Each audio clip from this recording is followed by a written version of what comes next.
There isn't much mystery to Susan's life. After her husband Michael's passing, she just threw herself into her cats and her business, and that was that. That was her world. Her whole world. Until William entered mere weeks ago, and they both realized that they were each other's world. William knew before Susan did, so it wasn't surprising that immediately after narrowly escaping a car crash, William proposed. But what was surprising is something neither of them were aware had even happened. At the exact time of the near car crash, at the exact moment of the proposal, the CUD, the quantum untangling descaler, they had opened a portal around them, causing sentient pastries to merge their consciousness with William and Susan's. They didn't notice anything odd at first. They didn't need to.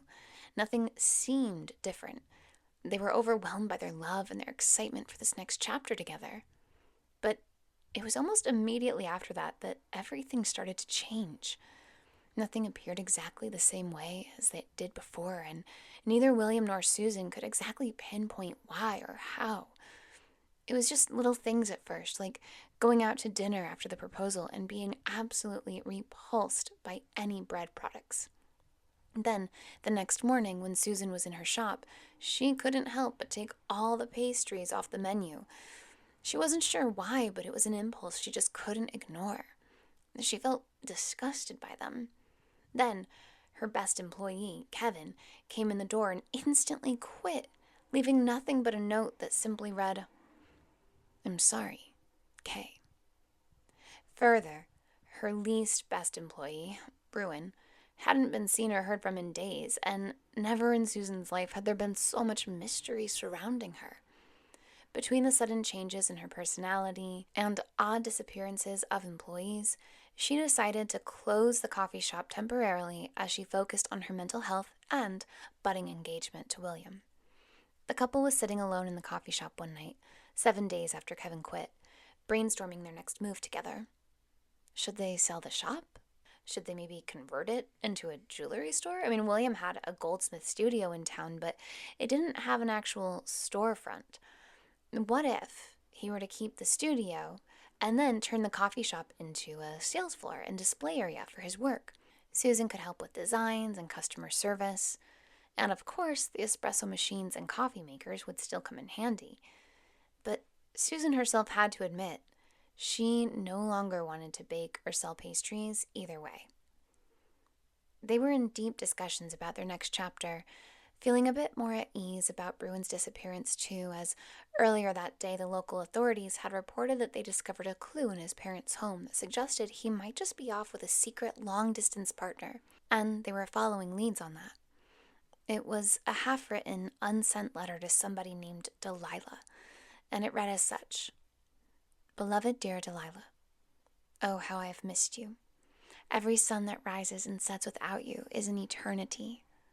I will do everything I can to ensure..." And then it cuts off, like he got distracted or something. Because, well, he absolutely did. Unfortunately, or fortunately, depending on how you look at it, I guess, the letter they found in Bruin's room that made them think this was some kind of evidence of a long-distance partner was actually just an unfinished assignment from one of his communications classes. It was on some creative writing kind of exercise. And anyway, Bruin wouldn't even remember this so-called letter if you were to mention it to him. But it was enough evidence to make the lead detective on the case feel like they were onto something, and enough to alleviate concerns locally, while the search now moved to anyone named Delilah within a 5-hour driving radius. Because of Bruin's quiet nature, it was assumed that he could have easily kept a partner secret. So little was known about Bruin in general that it was plausible to everybody, even Bruin's parents, that he perhaps ran off to go be with this beloved Delilah somewhere. I will spare you the details, but even with the leads, Kevin's parents were distraught. How could he not have confided in us? What made him feel so scared to share this with us, they thought. This was the 7th night after Kevin's abrupt departure from the barista job, and usually nobody would even be remotely near the coffee shop at this hour but Kevin, who was now going by Frank, but wasn't going to bring up yet another name change to Susan and William, especially with all that has been going on anyway. Kevin just knew Susan and William would be there. Right? There was like some sixth sense that he had about it. And he had been lounging out in Calachasy Woods. It's like 7 days of running. It's pretty far away. And he was hanging out as the Wolf Baron, but he just got this sense that he knew they were at the coffee shop and that he had to go. And I was watching as his body somehow morphed into a wormhole that brought him to the alleyway outside of the Higher Falls coffee shop, where he covertly transformed behind the dumpsters into the human known as Kevin. I mean, if I hadn't seen it with my own eyes, I wouldn't believe you if you told me this. I still don't understand what I even saw. It was as if in one moment he was this massive four-legged beast, and then the next a swirling vortex of light that, in a mere, not quite a blink of an eye, because you probably could have blinked your eyes a few times, but still, it was fast. This light extended the entire distance between the Wolf Baron in the woods and the coffee shop in Higher Falls, and then he was Kevin.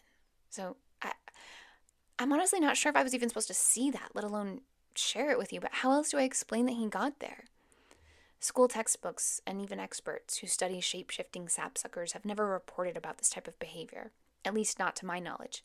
But then again, the shapeshifters are one of the most ancient beings known to humans on the planet Worf, and also the least well-studied due to their mysterious ways. So anyway, Frank, the shape-shifting Wolf Baron portal maker, now stood outside the coffee shop as Kevin, ready to lie to Susan, to explain everything. Susan was startled when she heard the knock at the door. "Is that Kevin?" she asked William. "Hold on, I'll get it," William said as he rose and unlocked the door, letting in a disheveled, sad-looking Kevin. "Kay," Susan stood. "Are you okay? I've been so worried about you." She ran over to Kevin and gave him a hug. Kay gently patted her back without really embracing her. It was dimly lit inside, so William went to turn on the lights.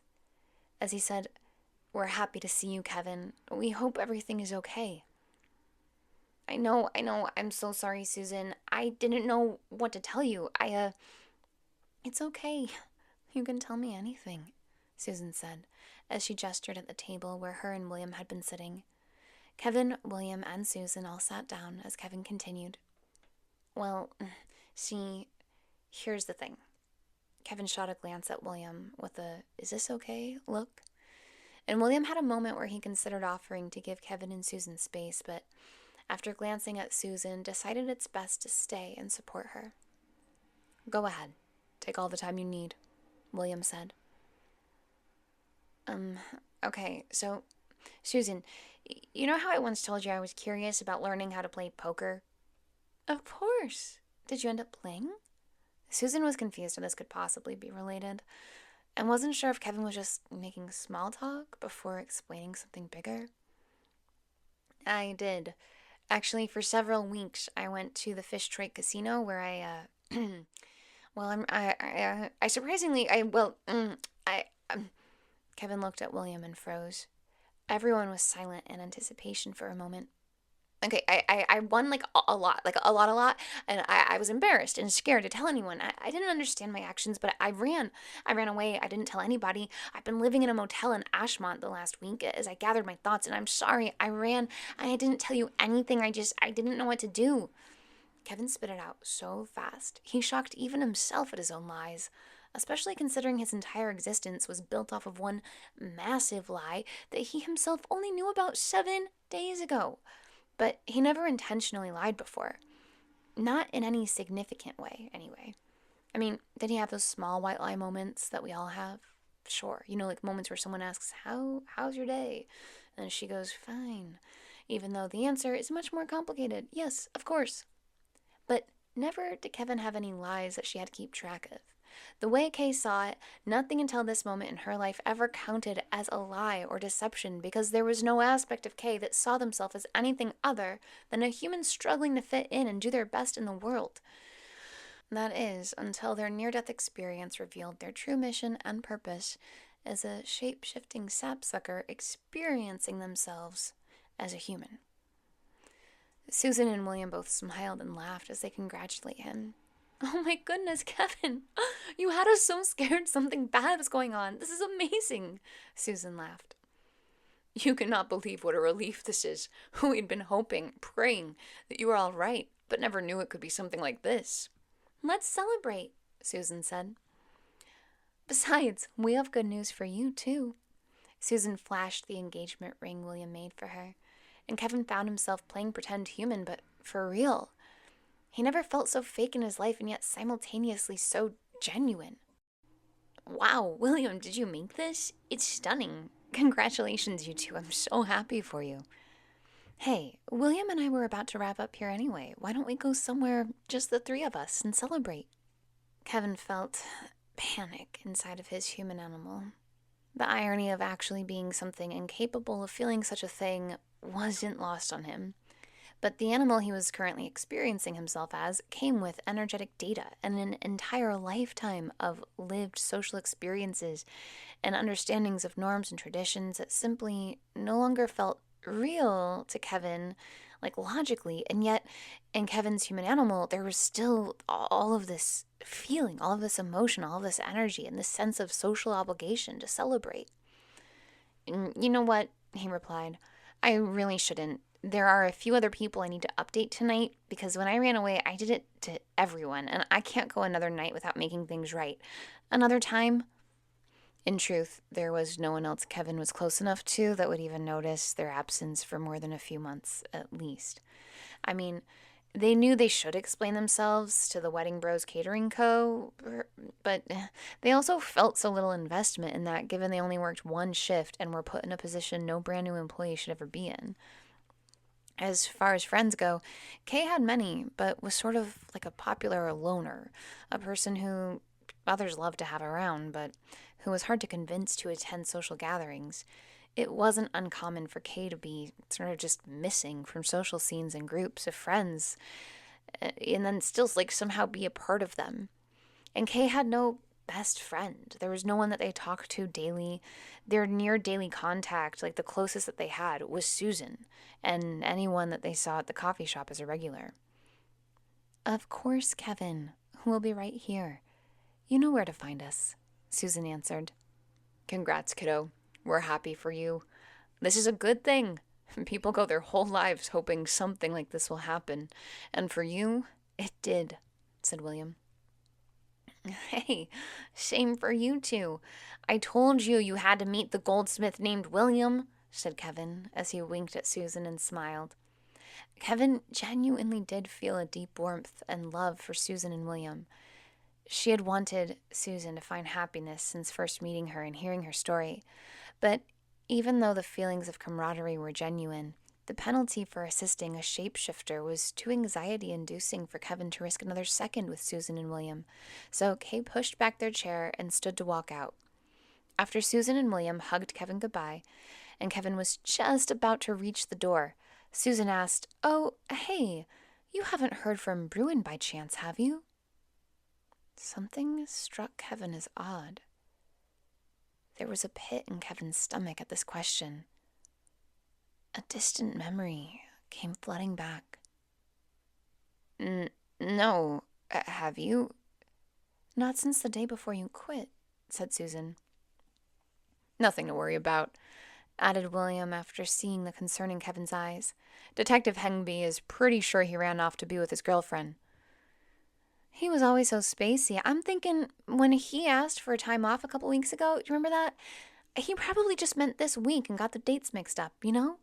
But no one's heard from him. I thought for sure he'd at least have reached you.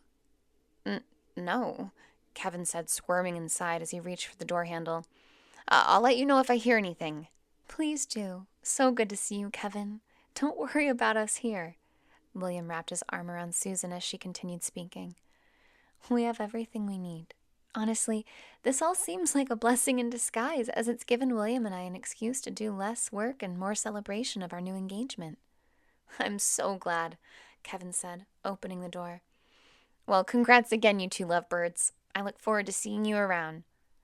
As the door shut behind Kevin, he let out a huge sigh and murmured under his breath, Bruin. Ding!